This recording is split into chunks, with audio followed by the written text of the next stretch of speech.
اور اللہ تعالیٰ دیکھو پیڑ سے پھل نکال رہے ہیں، زمین سے غلہ نکال رہے ہیں، پہاڑ سے سونا نکال رہے ہیں، پہاڑ سے پانی نکال رہے ہیں، اور اتنی بڑی جنت سب مان لیں گے. لیکن جب یہ لا کے رکھو گے کہ اللہ تعالیٰ بغیر کمائے، ارے اللہ تعالیٰ بغیر کما کسے کھلاتے ہیں؟ تو اتنا بڑا آسمان بنا دی نا بغیر اسباب کے، بغیر مٹیریل کے، بغیر کسی کا سہارا لیا، دو روٹی نہیں کھلا سکتے ہیں.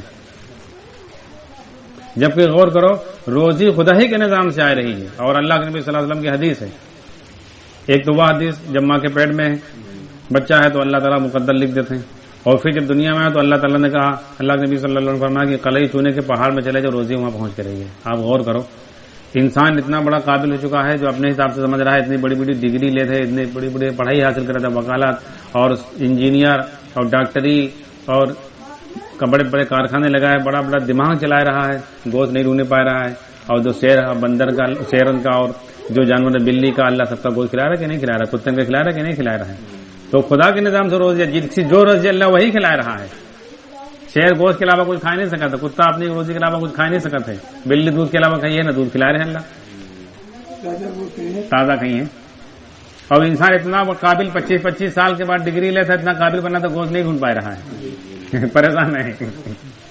اللہ کے نظام سے روزی آ رہی ہے، اللہ اپنی قدرت سب کا روزی پہنچا رہے ہیں، اور اسی میں ساری دنیا پھنسی ہے. آپ غور کرو اللہ تعالیٰ نے جو قرآن میں مثال دی ابراہیم علیہ السلام کی کہ اے نبی جی ایمان کے سیکھنے میں ابراہیم علیہ السلام کا اتباع کیجیے.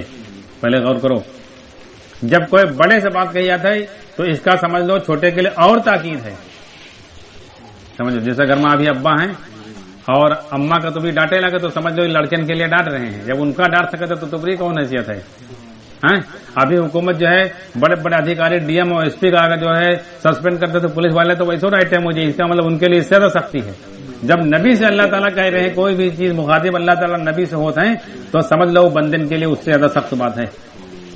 اللہ تعالیٰ نے اس میں مخاطب ہوئے ہیں اللہ کے نبی صلی اللہ علیہ وسلم سے کہ نبی جی ایمان کے سیکھنے میں ابراہیم علیہ السلام کا اتباع کیجیے. اس کا مطلب یہ سب ہم لوگوں کے لیے بہت سخت تاکید ہے. اب اس میں دماغ لگاؤ، ابراہیم علیہ السلام کا جو مسئلہ ہے اس کو سمجھو. ابراہیم علیہ السلام کو جب اس زمانے کے اندر جب پیدا ہونے کا ٹائم آیا تھا تو نجومیوں نے بتایا تھا کہ ایک بچہ ایسا پیدا ہونے والا جو تمہاری حکومت کو تہس نہس کر دے گا. تو نمرود نے سارے بچے قتل کرا دیے تھے، جو بچہ پیدا ہوتا تھا قتل کرا دیتا تھا. تو اب ظاہر سی بات ہے اور اللہ کا تو لانے اللہ کو روک سکتا ہے. تو جب ان کی پیدائش کا ٹائم آیا تو ان کی والدہ جا کے پہاڑ کے اندر ان کو جنائی تھی. ایک روایت میں 14 سال ہے، ایک روایت میں 17 سال ہے. ہم کہہ رہے ہیں 14 سال تم رکھ لو. ہاں اور بھی روایتیں لیکن دو روایتیں مضبوط ہیں، 14 سال اور 17 سال. 14 سال کے جب ہوئے ہیں یا 17 سال کے تو مان لو، تب ان کی والدہ پہلی مرتبہ غار سے ان کو لے کر باہر آئی ہیں. تب آئے سمجھ لو کہ اب بڑے ہو گئے نا، اب تو مسئلہ نہیں، خطرہ نہیں ہے کہ آپ کو مار دیں. تو سب سے پہلا سوال کیا تھا، مت دیکھو یہ دماغ لگاؤ. ابراہیم علیہ السلام کو کوئی نبی نہیں ملا، کوئی مسلمان نہیں ملا، کوئی کتاب نہیں ملی، کوئی کلمہ پڑھانے والا نہیں ملا. لیکن اصل چیز سمجھیں کہ نہیں سمجھیں؟ ایک آدمی میتھ پڑھا تھا 10 سال پڑھ کے آوا تو چاہے اتنا کرنے، ایک پڑھوے نہیں کی تو جوڑ کہا تھا بہت قابل آدمی ہے تو کہیں پڑھو نہیں کی تو اور میں مسئلہ حل کر رہا ہوں. تو ابراہیم علیہ السلام نے سب سے پہلا سوال کیا تھا کہ ہمارا رب کون ہے، پرورش کون کر رہا ہے. یہ نہیں کہا تھا ہمارا اللہ کون ہے، آسمان کس نے بنایا، زمین کس نے بنائی، یہ نہیں سوال کیا تھا. ہمارا رب کون ہے، پرورش کون کر رہا ہے. آپ دماغ لگاؤ. تو اماں نے کہا کہ ہم ہیں، تو کہا کہ نہیں تم نہیں ہو. پھر کہا آپ کی پرورش کون کر رہا ہے، آپ کا رب کون؟ کا ابا کا کہا نمرود کا. تو ان کی اماں نے منہ پہ ہاتھ رکھ دیا. تو سب سے پہلے حضرت ابراہیم علیہ السلام نے اس سبب کا انکار کیا ہے جس سے پرورش اب تک 14 سال ہوئی ہے. غور کرو پہلے. اور ہم لوگ 40 سال لگے ہیں دعوت دیتے ہوئے، بولتے بولتے آج تک پرورش کے زبان سے، اس زبان کی پھوٹی زبان سے نہیں نکل رہا ہے کہ دکان کے بغیر اللہ پال دیں. یوں تو ملبا کے آسمان اللہ بنے، زمین اللہ بنے اور جبریل کے بغیر سب کر دیں، لیکن دکان کے بغیر کیسے کرتے ہیں؟ بدھن کے انکار کر رہا ہے، بدھ کا انکار تو بدھ کی پوجا کرنے والے کر رہا ہے. جو بدھ کی پوجا کر رہا تھا انہوں نے انکار کر رہا ہے بدھ سے کچھ نہیں ہوتا، جانت ہیں. لیکن دکان کا انکار نماز پڑھنے والا، جماعت جانے والا، حج کرنے والا، قرآن پڑھنے والا، داڑھی رکھانے والا بھی نہیں کر پا رہا. تو سیدنا ابراہیم علیہ السلام نے سب سے پہلے اس سبب کا انکار کیا جس سے پرورش دکھلائی دے رہے تھے. اب تک 14 سال سے جس سبب سے پرورش ہوئی، پہلا انکار وہی کا ہوا ہے کہ اماں نہیں پرورش کر رہی، کوئی اور ہے جو ساری کائنات کو چلا رہا، وہی ہماری پرورش کر رہا ہے. تو اصل چیز تک پہنچے نہیں کہ پہنچے ابراہیم علیہ السلام. اور اسی میں ساری دنیا پھنسی. سمجھ لو سارا مسئلہ یہیں آ کے پھنسا تھا کہ اللہ بغیر اسباب کے اور بغیر دکان کے اور بغیر کھلا کیسے پرورش کرتے ہیں. آدمی کہا تھا کلمہ پڑھ لیں جنت جیبا، نماز پڑھ لیں تو جنت مل بے کرے، نماز اسی لیے پڑھ لیں. تو کلمے کے 2 بول سے جنت ملی ہے اتنی بڑی، پوری دنیا سے 10 گنی بڑی. آپ غور کرو 1000 اسکوائر فٹ کا پلاٹ لو تو 10 لاکھ کا ملت ہے. ملا تھا کہ نہیں؟ وہ میں جگہ نہ ملی ہے. بہت اچھی کالونی میں حضرت گنج میں لے ہو تو کروڑوں میں ملی ہے. دلی میں لے ہو، اندرا نگر میں لے ہو، کروڑوں میں ملی ہے. ہاں ایک میڈیم جگہ پہ تم کا 10 لاکھ کا ایک پلاٹ مل گیا جہاں آبادی شروعات ہو ہی رہی ہے 10 لاکھ کا. 1000 اسکوائر فٹ کا پلاٹ 10 لاکھ روپے کا. تو سوچو پورا شہر کتنے کا ہوئی ہے، پورا ضلع کتنے کا ہوئی ہے، پورا صوبہ کتنے کا ہوئی ہے، پورا ہندوستان کتنے کا ہوئی ہے، پورا بر اعظم ایشیا کتنے کا ہوئی ہے، 7 بر اعظم کتنے کی ہوئی ہیں. اور اس سے 10 گنی بڑی جنت اللہ دے ہیں. وہ سونے چاندے کا محلات، دودھ شہد کی نہریں، حور و غلمان ہمیشہ کی جوانی، کوئی غم بیماری دکھ درد نہیں.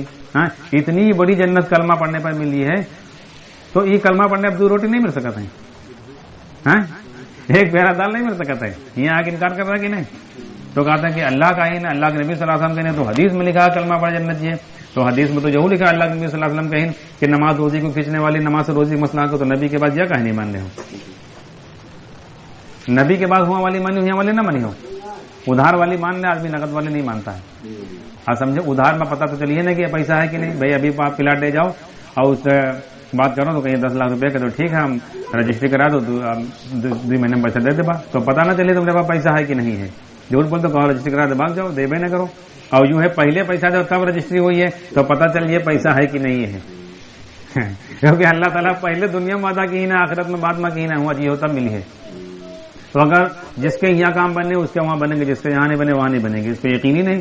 جیسے مولانا یوسف صاحب نے فرمایا کہ جس کو روٹی کپڑا مکان ملنے کے یقین نماز سے اس کو نماز آئی، اور جس کو روٹی کپڑا مکان ملنے کے یقین نماز سے اس کو نماز آئی ہی نہیں ہے. تو یہ سمجھو اصل چیز یہ ہے، اس میں ساری دنیا پھنسی ہوئی ہے. باقی کسی چیز سے مطلب نہیں ہے. پہلا سوال قبر کا، عالم برزخ کا یہی ہے، من رب کا. اور یہو سمجھو وہ ایک عالم ہے. جیسے ایک دنیا میں آیا ویسے دوسری دنیا ہے. وہ یہ خبر میں سوال نہ ہوئی ہے. یہو سمجھو پہلے جو سمجھ رہی قبرستان میں سوال نہ ہوئی ہے.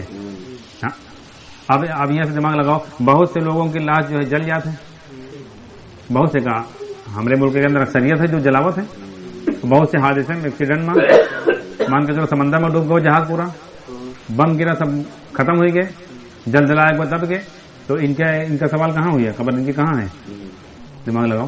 اور اللہ کے نبی صلی اللہ علیہ وسلم کی حدیث ہے کہ جو آدمی گنہگار ہوتا ہے، فاسق فاجر، جو قبر کے سوال کا جواب نہیں دے پائے گا، جو وہاں پر جو سام مسلط کی جائے گا، 1 مرتبہ فنکار مار دے اس دنیا میں تو اس روئے زمین پر گھاس اگنا بند ہو جائے. تو پتہ چلا ہی نہیں عذاب ہو رہا، وہ ایک قبر پر گھاس لگی ہے. تو نبی کے بعد غلط ثابت ہو رہی کہ نہیں؟ تو وہ ایک عالم ہے. یہاں سے فرشتہ اس جسم سے روح نکال کر وہاں لے جا کر اس جسم میں جو بھی شکل اللہ نے وہاں بنائی ہوئی جیسا بھی ہو، اس عالم کے اندر اتنا بڑا جسم ہوگا وہاں داخل کرے گا. وہاں اس سے سوال ہوگا من رب ہوگا. تمہاری پرورش اب یہاں کیسے ہوگی؟ جیسے مثال کے طور پر یہاں سے اب ہندوستان سے سعودیہ جاؤ تو ہر ملک کا نیم قانون ہے کہ کتنے ڈالر آپ کے پاس ہونا چاہیے. وہ سوال کریں گے کہ بھئی آپ کی رہائش کہاں ہے. کچھ قانون ایسے ہیں کہ پہلے سے لکھا پڑی ہوتی ہے کہ ہمارے رہائش فلاں جگہ رہے گی، فلاں فلاں ہمارے جو ہیں ان کے ماتحت میں رہیں گے.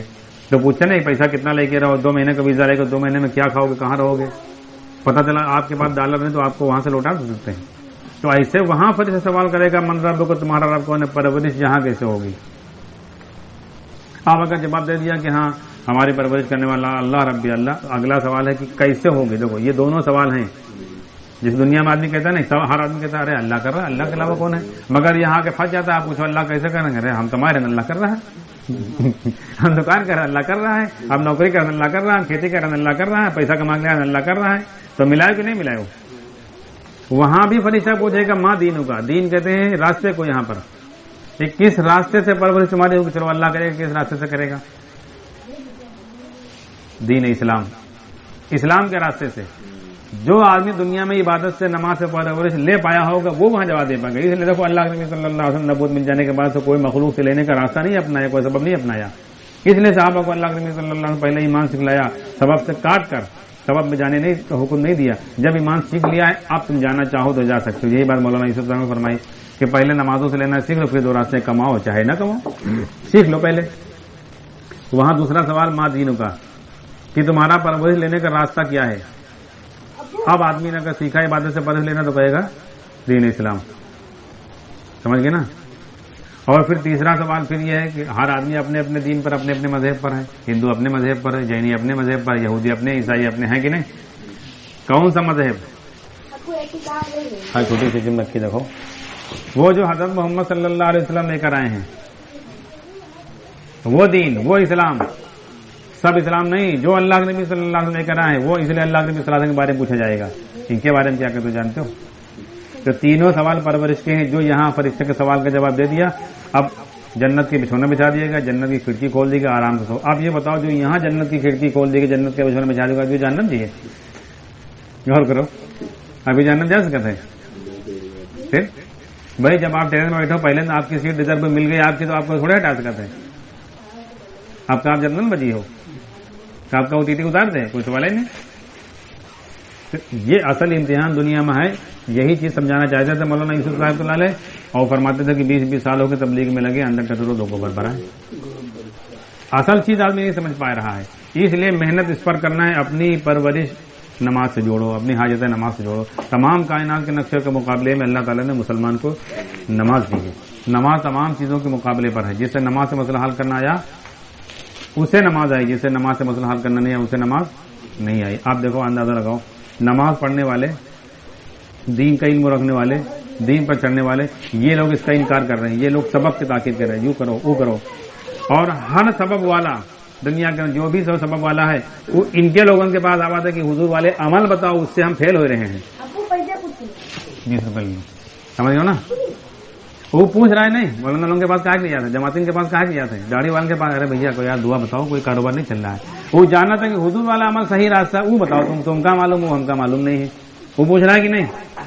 وہ اپنے سبب میں فیل ہو رہا ہے، تو تم سے پوچھنے کے لیے آ رہا ہے، وہ جاننا اس سے مسئلہ نہ حل، اصل چیز وہی ہے، مگر ہم لوگ دنیا والے کا سبب میں لگانے کے نہیں، یوں کرو پہلے، یوں کرو پہلے، یوں کرو پہلے۔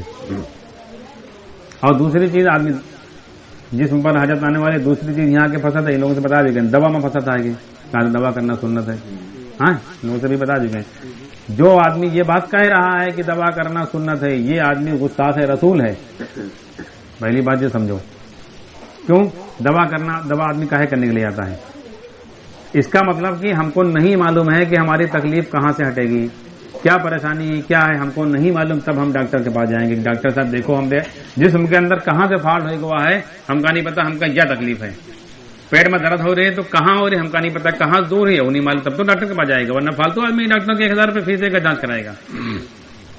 اگر مثال کے طور پر آپ کے گھر میں دوا ہے جو آپ کے ابا سب کا فری میں دیتے ہیں، پیٹ درد کی دوا، اور وہی پیٹ درد آپ کے ہو رہا ہے تو آپ گئی ہو ڈاکٹر کے پاس۔ آپ کے پتھری ہے، پیشاب میں دقت آئے گی اور پتا چلا آپ کے والد صاحب پتھری کی دوا بناؤ تو فری سب کا دے رہے ہیں، تو آپ سے ارے پتھری ہم رہے تو اب دوا قیمت کہیں ملاؤ جو ڈاکٹر کے فیس سے جانچ کرے گا، کہیں ہوگا نا۔ اگر آپ کو معلوم ہے تو کسی کے پاس جاؤ گے؟ آدمی محتاجگی میں جاتا ہے، اس کا مطلب یہ محتاج ہے ڈاکٹر کا، تو ڈاکٹر کے پاس گیا کہ ڈاکٹر صاحب ہم سے اتنے پیسے لے لو جتنی فیس ہے، آپ ہماری پریشانی بتاؤ، حل بتاؤ، کا کھان دوا بتاؤ تاکہ ہم کو شفا مل جائے۔ تو یہ بات کہنا کہ اللہ کے نبی صلی اللہ علیہ وسلم دوا کھاتے تھے، یہ نبی کی توہین گستاخ رسول ہے۔ یہ آدمی جو نبی ساری چیزوں کا علم لے کر آئے، اللہ تعالیٰ نے ساری دنیا کے جتنے علوم ہیں یہ سب جمع کر دیے ہیں، اللہ کے نبی صلی اللہ علیہ وسلم کا اس سے ہزاروں گنا زیادہ علم رہا ہے۔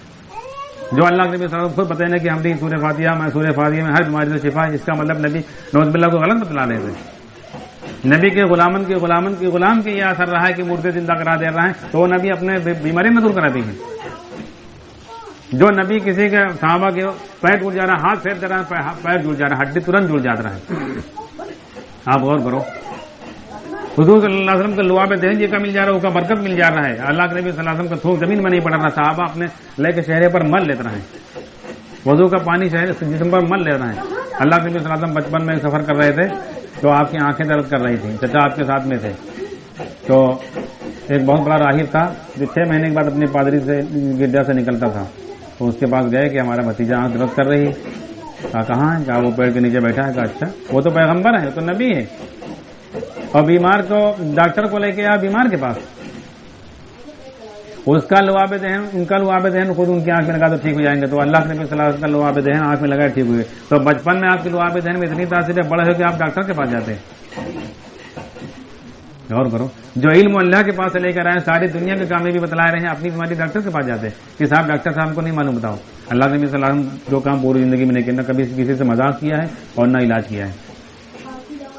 ہاں اب دوا کھائیے کیسے سمجھو کہ اللہ کے نبی صلی اللہ علیہ وسلم سے سب لوگ محبت کرتے تھے، کافر مشرک منافق محبت سب کرتے تھے، بڑے بڑے بادشاہ، دیکھو حبشہ کا بادشاہ کتنی محبت کرتا تھا، فدق کا رئیس نے اللہ کے نبی صلی اللہ علیہ وسلم کو بہت بڑی جاگیر ہدیہ میں دی تھی، باغ اس میں سب زمین وغیرہ تھی، اور لوگ تو جب اللہ کے نبی صلی اللہ علیہ وسلم کی بیماری کی خبر سنتے تھے تو وہ شاہی حکیم سے دوا بنوا کر محبت میں بھیج دیتے تھے کہ پیغمبر حضرت محمد صلی اللہ علیہ وسلم بیمار ہیں تو دوا لے کر جاؤ. تو اللہ کے نبی صلی اللہ علیہ وسلم ان کا دل رکھنے کے لیے کبھی کبھی کھا لیتے تھے. جیسا کہ آپ کھانا کھا کے کہیں پہنچ جاؤ اور آپ سے کہا کہ ارے مبارک بھائی کھا لو، تو یہ ہم کھا کے کہہ رہے کھا لو، بریانی پکی ہے، تو آپ ان کا دل رکھے کہ لدو لک میں کھا لیو. اب سمجھو ایسے، ورنہ اللہ کے نبی صلی اللہ علیہ وسلم اور آخری وقت میں سن لو، بخاری شریف کے بعد 5713 حدیث نمبر ہے، پڑھ لینا کوئی، اس میں اللہ کے نبی صلی اللہ علیہ وسلم بیمار تھے، آپ آخری وقت تھا آپ کا، آپ کو غشی طاری ہو گئی تو حضرت عائشہ رضی اللہ عنہ سب لوگوں نے مل کر دوا ایسی پلانے کی ارادہ کیا. اللہ کے نبی نے عائشہ کو منع کر دوا نہ پلاؤ ان کو، لیکن حضرت عائشہ نے فرمایا کہ پلا دو، کیونکہ مریض تو منع کرتا ہی ہے. جب آپ کو پلا دیں گے، جب آپ کو افاقہ ہوا تو آپ نے فرمایا کہ جب ہم نے منع کیا تھا تو آپ لوگوں نے ہم کو دوا کیوں پلائی. دیکھو اللہ کے نبی نے منع کیا کہ نہیں کیا؟ اگر سنت ہے تو آخری وقت تو منع کیا، آخری وقت تو سنت کا وہ تاکید کرتا ہے کہ اس کو پلاتے رہنا پیتے رہنا کہتے نا، کہتے ہیں ہاں یہ اچھا کیا پلا دیا، اور پیتے رہنا یہ کہتے ہیں. تو دو چیزیں پھنسی ہوئی اس میں، ساری دنیا پھنسی. اصل پرورش کا نظام ہے، کوئی بھی کام نہ کرو تب بھی پرورش ہے. آپ دماغ لگاؤ، دنیا کے اندر جو آدمی کام کر رہا ہے وہ پرورش ہو رہا ہے، جو نہیں کر رہا اس کی بھی ہو رہی ہے، کیونکہ اللہ کے نظام سے جو نہیں کر رہا اس کو زیادہ آرام سے. بچے کوئی کام کرتے ہیں، عورتیں کوئی کام نہیں کرتی ہیں، بوڑھے کوئی کام نہیں کرتے ہیں، بیمار کوئی کام نہیں کرتے ہیں، قیدی کوئی کام نہیں کرتے ہیں، ہاں، اور جو بڑے بڑے ذمہ دار ہو کوئی کام نہیں کراتے ہیں. سب سے آرام میں انہیں کے سارے کام بناتے ہیں. آپ دیکھو عورتن کے لیے ہر شادی میں جانے کے لیے نیا جوڑا ہوتا ہے کہ نہیں؟ کوئی کام نہیں کراتے ہیں، نئے چپل نئے جوڑا. ہاں ہم لوگ سارے پلاسٹک کی گھڑی نہیں، وہ سونے کے زیور پہنتے کہ نہیں پہنتے. اور بچے ہیں، چاہے تم کا نا کوئی ضرورت پوری ہو لیکن بچے کا فلاں چیز لے تو آپ کا لے کے دینا پڑی. بوڑھے ہیں، ابا بھیا کہیں ارے بھیا فلانے دل چاہیے رہا تو آپ لے ہو ضرور کہ ابا کہیں نہیں. مریض ہیں، تم چاہے باسی کھانا کھاؤ، چاہے لاکھوں روپے ڈیلی کما رہے ہو، لیکن پتہ چلا گھر میں آؤ دلہن کی طبیعت خراب ہے، کھانا نہیں کا باسی کھائی ہو. مریض کا آدمی تازہ کھلاوت ہے، چاہے ایک ہی چمچ کھا کھٹایا دے لیکن اگلے ٹائم پھر تازہ بگی ہے. ڈاکٹر کہتے ہیں موسمی کا جوس، انار کا جوس پلاؤ تو پی لی ہو، چاہے تم کا کالی چائے نہ میسر ہو، لیکن موسمی کا جوس پی ہو، انارے کا جوس پی ڈاکٹر کہتے ہیں تو کھا رہے ہیں تازہ کہ نہیں بڑھیا. قیدی ٹائم سے کھانا مل رہا ہے کہ نہیں مل رہا، چاہے قید پڑے، چاہے زلزلہ ہو، چاہے جنگ چھڑ جائے ان کا، چاہے کرفیو لگاؤ، چاہے لاک ڈاؤن لگاؤ، ان کا ٹائم پر کھانا مل رہا ہے کہ نہیں؟ یہ کوئی کام نہیں کر رہے ہیں، کیونکہ پرورش خدا کے نظام سے ہو رہی ہے. اور یہی سوال اللہ تعالیٰ نے عالم ازل میں کیا تھا. وہاں یہ نہیں پوچھا تھا تمہارا اللہ کون ہے، یہ کہا تھا تمہارا رب کون ہے، الست بربکم. یہی سوال وہاں کیا تھا، یہی سوال برزخ میں ہوگا. یہی دنیا کا مسئلہ پھنسا ہوا ہے. آپ اللہ کی ہر صفت بیان کرو، کوئی بولے گا کہ ارے واقعی بہت صحیح بتایا، اللہ تو ایسے قادر نہیں ہے. اللہ کی قدرت بیان کرو، اللہ تو ایسے غفور الرحیم ہی ہے. اللہ کے رحمان والی صفت بیان کرو کہ اللہ تو ایسا رحمان اور رحیم ہی ہے. اور جب یہ بتاؤ کہ اللہ بغیر اسباب کی پرورش کہہ رہے ہیں، کیوں کہاں سے تم لے آئے ہو نئی چیز، اللہ بغیر کمان کسے کھلا دے. اور یہی امتحان ہے. ہاں مولانا یوسف صاحب رحمۃ اللہ علیہ، دیکھو محنت بہت سے لوگوں نے کی، بہت سے اولیاء نے کی، ایسا نہیں ہے. جتنے اولیاء گزرے سب اسی میں محنت کی ہے، لیکن مولانا یوسف صاحب رحمۃ اللہ علیہ فارمولا بتا کے گئے. جیسے بہت سارے لوگ چیزیں بناؤ تھے لیکن کچھ بتاؤ تھے، فارمولا کچھ نہیں بتاؤ تھے. بہت سارے حکیم نئی نئی دوائیں بنائے لے کے چلے گئے اور بہت سارے بتائے گئے. تو مولانا یوسف صاحب اللہ علیہ فارمولا بتائے گئے ہیں، بیان لکھوایا اپنے زمانے میں کہ ایسے محنت کرنا ہے نماز پر، ایسے محنت کرنا ہے ایمان پر، ایسے محنت کرنا ہے پرورش کے یقین یہاں سے ٹوٹے. ہاں سمجھو، جماعت میں نکالنے کا مقصد یہی تھا پرورش کے یقین ٹوٹے. ورنہ جو کتاب یہاں پڑھ رہے ہو جماعت میں، یہ کتاب گھر میں پڑھو تو ثواب نہ ملی ہے. جو 6 صورتیں 10 صورتیں یہاں سیکھتے ہو گھر میں سیکھو تو صحیح نہ ہوئی گا. لیکن وہاں دکان اور مکان کاروبار چھڑانا مقصود یہ تھا کہ پرورش کے یقین ٹوٹے. اب اس کے خلاف بولو مگر وہی چیز نکل گئے اندر سے. ایک بیان میں مولانا یوسف صاحب نے یہ بات فرمائی کہ 313 بدر کے چاہیے. ایک بیان میں فرمایا کہ 100 یا 313 چاہیے. ایک بیان میں فرمایا کہ پہلے چپکے چپکے نمازوں سے اپنے مسئلے حل کرو. اپنے یہاں جائیں گھر والوں کی کرو، گھر والوں کی آ جائے ملک کی کرو. اب تم کو دعوت آ گئی ہے، مطلب نماز سے مسئلے حل کرنے ہیں، دعوت آ گئی. اب جاؤ ملنے کے لیے، وزیر سے ملنے کے لیے جاؤ. اگر نہ ملنے تھے تو نماز کا عمل کرو، خدا سے کہو کہ اللہ ہم اس سے ملنے ہیں، اس کا دربان ہم کو جانے نہیں دے رہا ہے. وزیر باہر آئے گا، جب وہ آ جائے اس سے ایمان کی بات کرو. اگر بات مان لے تو ٹھیک ہے، نہ مانے پھر نماز کا عمل کرو. اللہ سے کہو کہ اللہ ہم نے اس تک بات پہنچائی نہیں مانا ہے، اس کو ہدایت دے دے یا تو اس کو مار دے. کہنے لگے ایک دو وزیر کو مار دو گے پوری دنیا میں کوئی نہیں روک سکتا ہے، چاہے امریکہ چلے جاؤ، چاہے مصر، چاہے پارلیمنٹ، چاہے جہاں چلے جاؤ. فرماتے تھے بس 10-20 ایسے ہم کو چاہیے. اب اندازہ لگاؤ 10-20 چاہیے، یہ نہیں کہا 10-20 ہو گئے، ان کی محنت 10-20 سے بن نہیں پائے تھے. ایسا بننا ہے. لوگ کہیں گے کوئی ضروری ہے؟ نہیں ضروری ہے تو پھر دعوت کا ٹھیکہ نہ لو. اور ایک جگہ بتایا کہ پہلے تم ایسا بنو کہ تم نے ایک چیز کا بیڑا اٹھایا ہے. بھائی ہم لوگوں نے بیڑا اٹھایا کہ ہم ساری دنیا میں دین زندہ کریں گے، ذمہ داری ہے، تو پہلے ویسے تو بنو، تب تو اس کام کو کر پاؤ گے. تو اصل چیز یہ ہے، یہ سمجھو اس میں، آپ سمجھو اس میں کسی نظام کی بھی ضرورت نہیں. اس لیے اللہ تعالیٰ نے کسی نظام کو متعین نہیں کیا. اگر نظام ضروری ہوتا تو مان کے چلو، جیسے مثال کے طور پر پہلے لوگ جنگل میں چلے جاتے تھے، خانقاہ میں رہتے تھے، پہاڑ میں چلے جاتے تھے، گھر سے الگ رہتے تھے. تو آپ اگر کہیں مان کے چلو جنگل نہیں ہے تو آدمی کہتا ہے اللہ تعالیٰ وہاں جنگل ہی نہیں تھا تو ایمان کیسے سیکھتے؟ ہمارے یہاں کوئی خانقاہ ہی نہیں تھی تو کہاں سے ایمان سیکھتے؟ پتہ چلا کوئی سعودیہ میں پیدا ہو تو وہاں جماعت کا کام ہی نہیں کرتا کہ جماعت کا کام ہے اللہ تعالیٰ ہمارے یہاں تو ایمان کیسے سیکھتے؟ اللہ تعالیٰ جس سے کوئی مطلب نہیں، ایمان سیکھے. جیسے گھر میں ابا نہیں کہتے بھیا اس نے تو تم کا کام سکھایا، اب ہم سے نہیں مطلب ہے. تم 2000 روپے ہفتہ لا کے دو، چاہے جہاں کما لو، چاہے مزدوری کرو، چاہے نوکری، ہم سب کا مطلب ہی نہیں. 2000 روپے ہفتہ لا کے دو، گھر میں رہنا ہے تو کہتے ہیں. ایسے اللہ تعالیٰ نے کہا صحابہ جیسا ایمان لو، چاہے جیسے لو، اس سے آگے کچھ نہیں بتایا ہے. مثال دے دی ابراہیم علیہ السلام کی، قرآن کی باتیں ہیں. مثال دی ابراہیم علیہ السلام کی، اور بھی قرآن کی بات سن لو. سورہ بنی اسرائیل پڑھ لو، اس میں اللہ تعالیٰ نے بنی اسرائیل کی قصہ بیان کیا ہے. اور اگر وہ سمجھنا نہ سمجھ سکو اس میں سے تو مولانا یوسف صاحب اللہ کا بیان ہے حالات کے بننے بگڑنے کے اسباب. اس میں جو بنگلے والے مسجد چینل ہے اس میں لنک میں وہ بیان پڑا ہوا ہے، ہندی میں بھی ہے، اردو میں بھی ہے. نہیں ہوگا تو ہم کو بتلانا. حالات کے بننے بگڑنے کے اسباب، اس میں مولانا یوسف صاحب رحمۃ اللہ علیہ نے بنی اسرائیل کی قصہ پورا تفصیل سے بیان کیا ہے، اور سورہ بنی اسرائیل میں بھی ہے. 2 مرتبہ اللہ نے ان کا زوال بتایا، 2 مرتبہ ابھار. جب نبی آئے، دعوت دی، پرورش کا یقین وہاں سے توڑ کر اللہ سے جوڑا ہے، نماز سے جوڑا ہے، اللہ نے ان کو اوپر کر دیا، ملک کو دیا، مال دیا، زمینیں دی، سب کو تابع کر دیا ان کے. اور جب اپنی زندگی کا بننا مال اسباب میں سمجھے، پرورش اپنی سبب سے جوڑ لیا، اللہ نے ان کو سبب والوں پر ان کے اوپر مسلط کر دیا، فرعون کا مسلط کر دیا، بخت نصر کا مسلط کر دیا. کس کو؟ نبی کے بیٹوں کو بوٹی بوٹی کٹوا دی ہے. یہ سمجھ لینا، چاہے جتنی بڑی داڑھی رکھا لو، اور چاہے اتنی نمازیں پڑھ لو، چاہے اتنے عمرے حج کر لو، چاہے اتنی قرآن تسبیح پڑھ لو، چاہے اتنے روزے رکھ لو، چاہے اتنی آیتیں کریمہ پڑھ لو، اپنی پرورش اگر نمازوں سے نہیں جوڑو گے، عبادت سے مسئلہ حل کرنے پر نہیں آؤ گے، بوٹی بوٹی کاٹ دی جائے گی. دیکھ لینا، قرآن کہہ رہا ہے. ہاں پہلے یہ مسئلہ ہے، سبب سے یقین کاٹو، پہلے پرورش کے یقین عبادت سے نماز سے جوڑو. یہ نبی کی بات ہے، قرآن کے اندر اللہ نے کہا، حدیث میں اللہ کے نبی صلی اللہ علیہ وسلم نے فرمایا جو کوئی بنی اسرائیل میں ہوگا ویسے میری امت میں ہوگا. سبب سے مسئلے کا حل سمجھو گے، سبب والوں کو مسلط کر کے آپ بوٹی کٹوائیں گے. مسئلے کا حل خدا کی ذات میں سمجھو گے، نماز سے جوڑو گے، سبب والوں کو تمہارے تابع کر دیں گے اللہ. یہ قرآن بیان کر رہا ہے. اس لیے دیکھ لو آپ اللہ دنیا میں حالات پیدا کر رہے ہیں کہ نہیں کر رہے ہیں، دیکھ لو آپ خود دیکھ لو، کہیں مسئلہ کسی کا حل ہو رہا ہے. اور لوگ حدیث بیان کرتے ہیں. آج کل ہم نے حدیث پڑھی ہے، اس میں حدیث میں ہے، پہلے بھی پڑھا تھا، کل پھر ہم نے پڑھی ہے کہ ایک جماعت ہمیشہ حق پر رہے گی. لوگ کہتے ہیں نا، آگے اللہ نے کہا یہ غالب رہیں گے ہم ہمیشہ سب پر. یہ بھی سمجھو حق والے غالب رہیں گے. ان کا آخری جو ان کے لوگ ہوں گے یہ دجال کو قتل کریں گے. یہ اس میں ہماری کتابیں ہیں مسند احمد میں، کل دیکھا پھر دیکھا، وہ اس کی پرنٹ کہیں نکال کے اندر رکھی ہوگی. غالب رہیں گے، یہ بھی کہا اس میں حدیث میں آگے. اور آخری جو ان کا حصہ ہوگا وہ دجال کو قتل کرے گا. یہی لوگ قتل کریں گے، حق والے غالب رہیں گے، حق والے پر. اور مولانا صاحب کے بیان کے اندر ہے اسلامی زندگی کافر کو اللہ مسلط نہیں کریں گے، سمجھ لینا.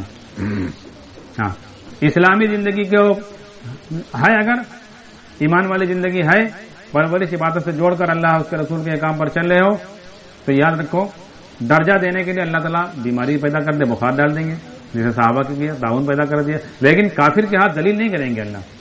یہ سمجھ لینا، اس کا مطلب ہم پھنسے ہوئے ہیں.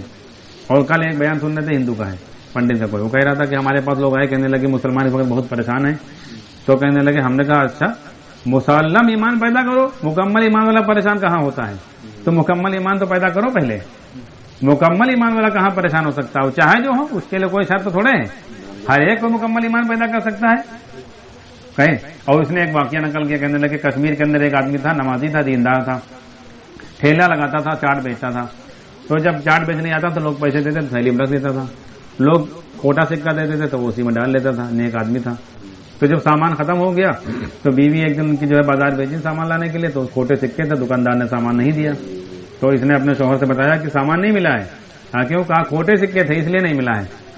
تو یہ آدمی رونے لگا، اللہ سے دعا کرنے لگا کہ اللہ کہیں آپ نے قیامت کے دن ہمارے عمل کو کھوٹا کہہ دیا تو ہم کیا کریں گے؟ تو اللہ نے کہا، پتہ نہیں اس نے بتایا کوئی چیز کہ غیب سے آواز آئی یا کوئی آیا، اس نے کہا اپنی تھیلی میں ہاتھ ڈالو۔ جب تھیلی میں اس نے ہاتھ ڈالے تو سارے سکے اللہ نے سونے کے بنا دیے۔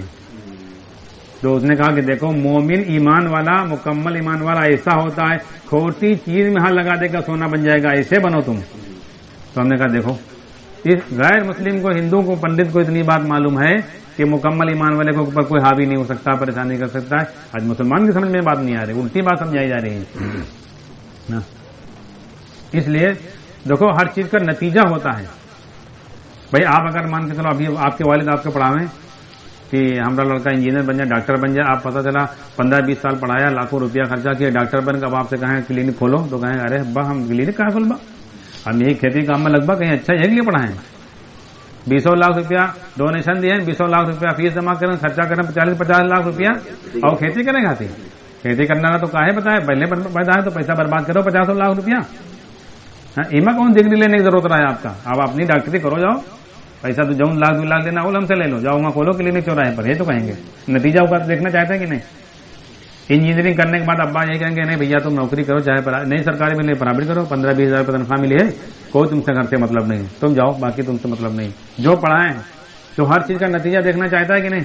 ایمان کا بھی نتیجہ نہیں آئے گا، ایسا ہی ہے، مگر ایمان سیکھا ہی نہیں، دھوکے میں چل رہا ہے اسے آدمی۔ ایمان کی طرف سے سب غافل ہے کہ ایمان تو ہمارے اندر ہے ہی، اس لیے سب کو نہ دیکھو۔ دوسری وجہ کہ بیچ میں کسی کو بڑا نہ مانو، صرف ہمارے لیے صحابہ بڑے ہیں، اللہ نے قرآن اتارا ہے، قرآن کے لیے سمجھانے کے لیے پیغمبر کو بھیجا ہے، پیغمبر کی زندگی کی تابع داری کے پیغمبر کی کیسا کریں اس کے لیے صحابہ ہیں۔ اور صحابہ کے بارے میں اللہ نے قرآن میں کہا کہ صحابہ کے ایمان کی مثال دی ہے۔ ہم لوگ صحابہ کا کاروبار دیکھتے ہیں، صحابہ کی زیارت دیکھتے ہیں، صحابہ کا ایمان اللہ کہہ رہے ہیں ان کا ایمان دیکھو، اور ہم ایمان نہیں دیکھ رہے ہیں۔ اندر دیکھو کہا ان کے، وہ کاروبار کے اندر بھی اگر گئے ہیں اور حکومت میں بھی گئے ہیں تو کس ایمان سے حکومت چلے؟ پیسہ رکھتے تھے وہ، کاروبار سے نہیں، کاروبار اور کرتے تھے ثواب کے لیے، اور پرورش لیتے تھے نماز سے، اور ہم لوگ پرورش لیتے ہیں دکان سے، نماز پڑھنے ثواب کے لیے، الٹا ہے معاملہ کہ نہیں؟